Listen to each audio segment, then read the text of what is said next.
She is the founding dean of the brand new BITS Design School in Mumbai. Miss Nandita Abraham. I think that something that the corporate world taught me is that the organization comes first. Miss Nandita, you have been part of international partnerships, global boards, and now you are shaping a new school. If I'm doing something, I should make sure that I am doing it as best as possible, and I should make sure that I contribute as best as possible.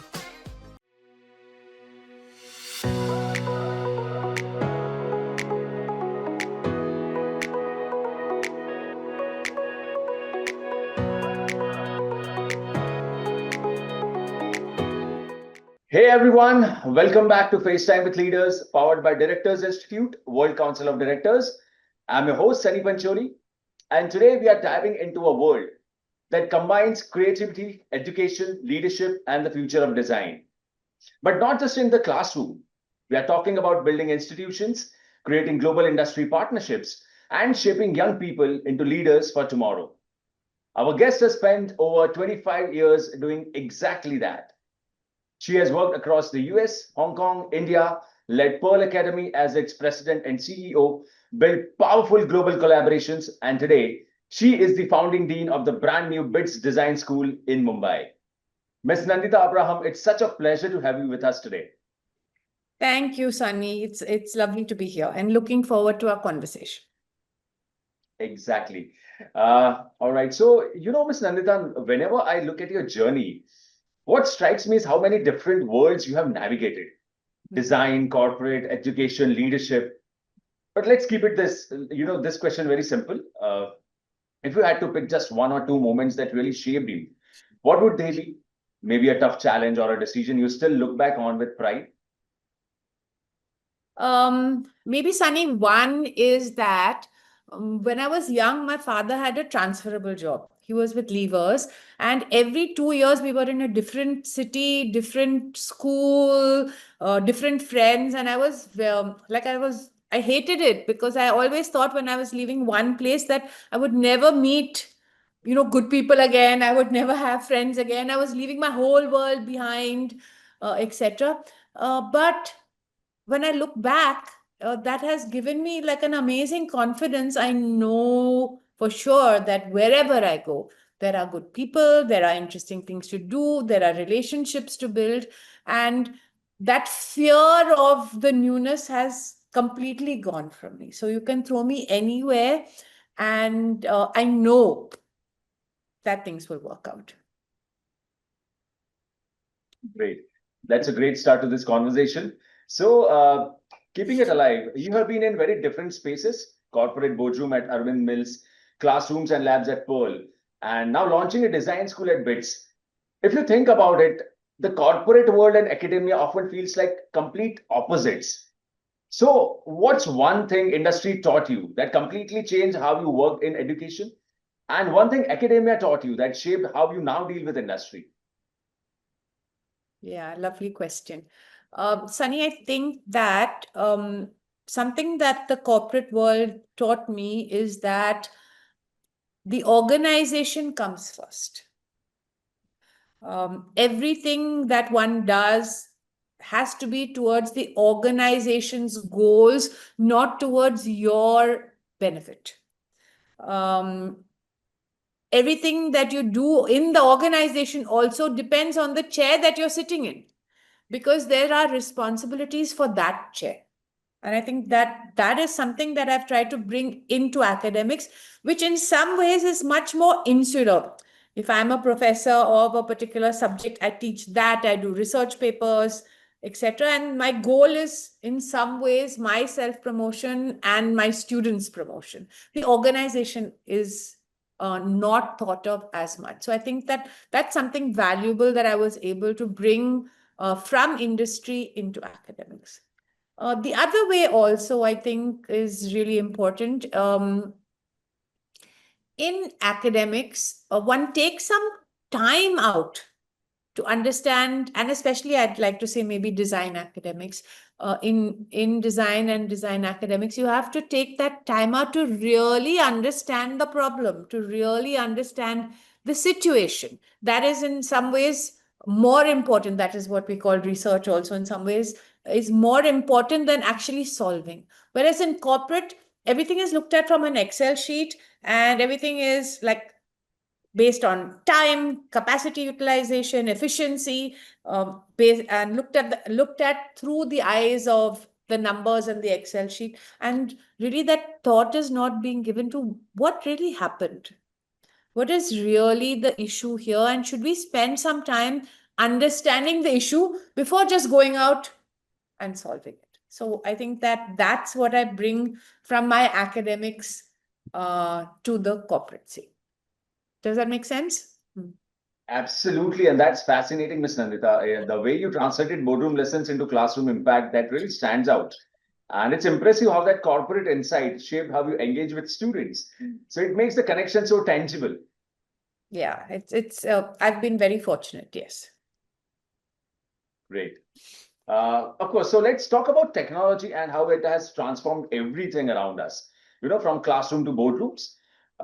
But here's the tricky part. Sometimes tech makes life better. Sometimes it just adds layers of complexity. So where do you see leaders going wrong with tech in education? And what's the smarter way to use it? So one is that it definitely has its uses, okay? Whether it is CRMs or whether it's ERPs, to look at efficiency, to know where your resources are, how they're being used, even to look at management process or operational processes, etc. Tech is also good for putting up content. Today, you don't need to have, you don't need, or our students and young people don't need knowledge from us. That's available online, whether it's through Google or all the multiple AIs that exist.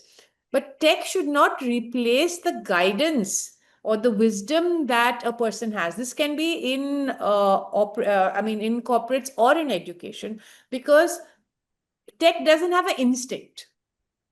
People have an instinct. People are able to understand. You're able to guide. You're able to tell others how to use technology efficiency, especially if you look at education.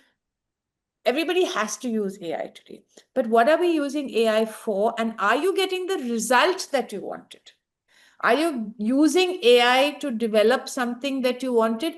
Or is AI taking over and you're not using your brains anymore? You're just becoming lazy. So I think that's a fine balance. At BITS, and I'm sure everywhere else, students are taught how to use AI. Right from the start. How do you use AI for creativity, for efficiency, and to play with multiple AIs and understand what is good about each, so that you can make a decision that what you want to use.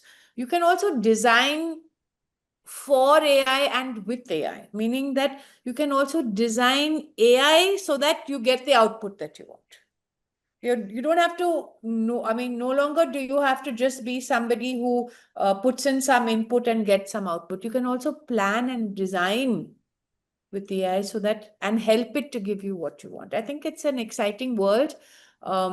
We should use technology, but especially I think at a young age or where engagement is required, we should not replace the human connection, human instincts, human insight with what AI gives.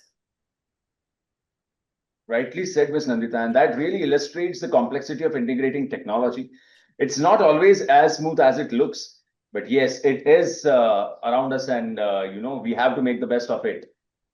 Well, young people are like total natives, so they don't, it's us that need to keep up and also talk to young people and talk to everybody about the ethics that of AI and how we must use AI well. Absolutely, absolutely. Moving forward, Ms. Nandita, I have to ask you about this because it's such a bold move. You are leading the creation of BITS Design School from the ground up, and that's not just building a department; that's building an entire institution.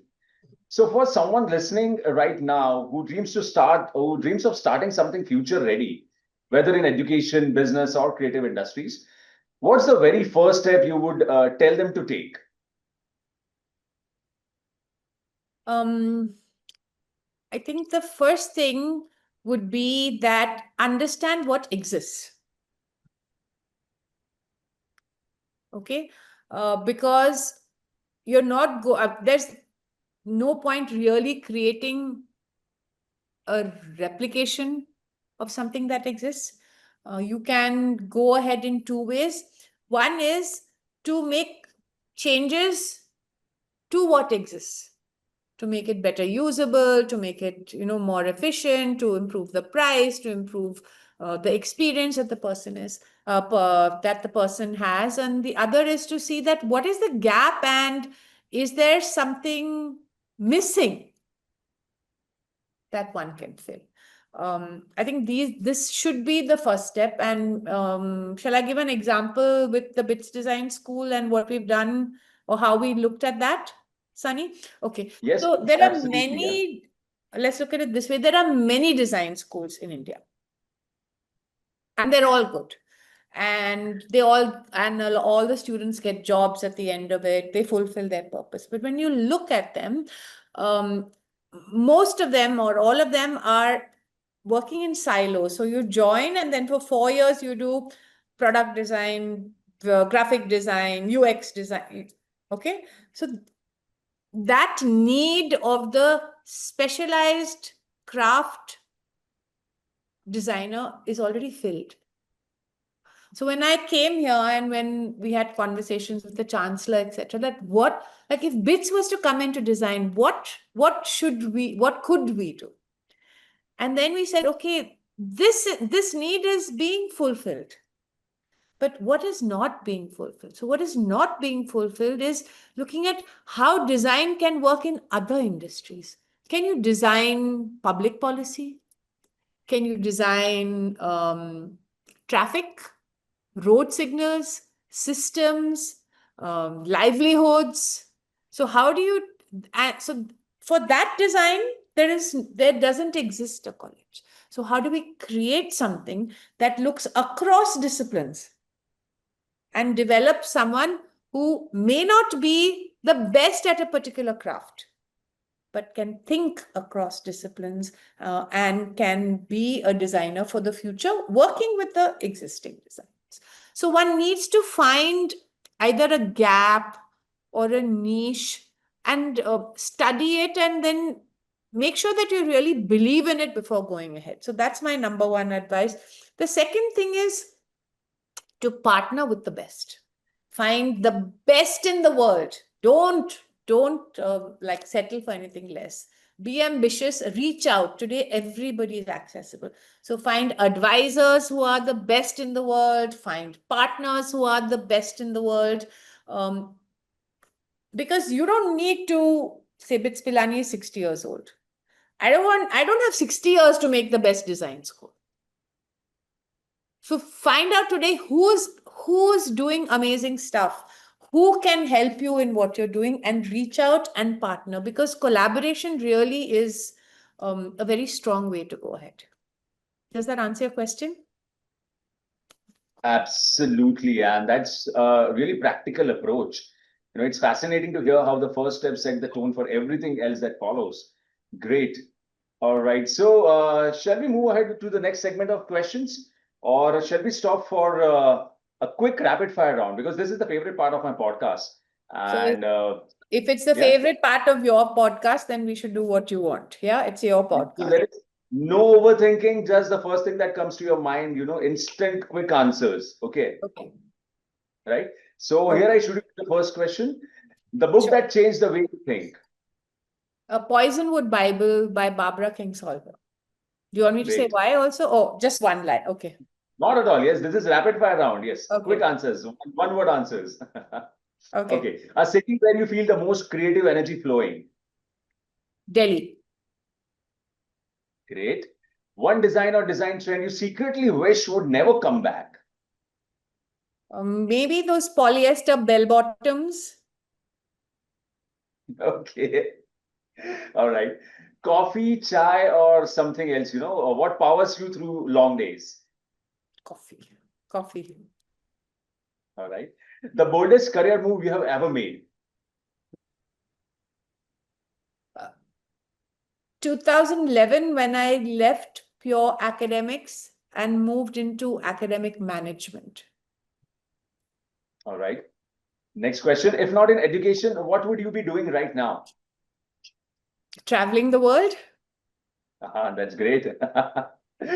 One global leader, past or present, you would love to collaborate with. Obama. Amazing. The best piece of advice you have ever given to a student. Don't settle for anything less. Be the best. Fantastic. Incredible. A small ritual that keeps you grounded in the middle of chaos. Breathing. Deep breathing. Right. Great. And finally, the last question of the rapid fire round. If your life had a tagline, what would it be? Explore your boundaries and push them. Wow, that was amazing. That was amazing. Truly. This is why I love this segment of the podcast, rapid fire round. It is all about the personal side behind the professional. Yeah, super. Great to know this side of yours. All right, but let's now move on to the next segment of questions and let's talk about the challenges that the industry faces. And Ms. Nandita, you have been part of international partnerships, global boards, and now you are shaping a new school. Governance and standards sounds like heavy words, but they really do impact students, teachers, and industries alike. So why do you think governance and ESG matters so much today? And how do they actually play out on the ground? Sunny, I think that everybody has great ideas. People want to do things really fast. You want to make changes. You want to innovate, etc. And maybe governance is that one thing that holds or centers you.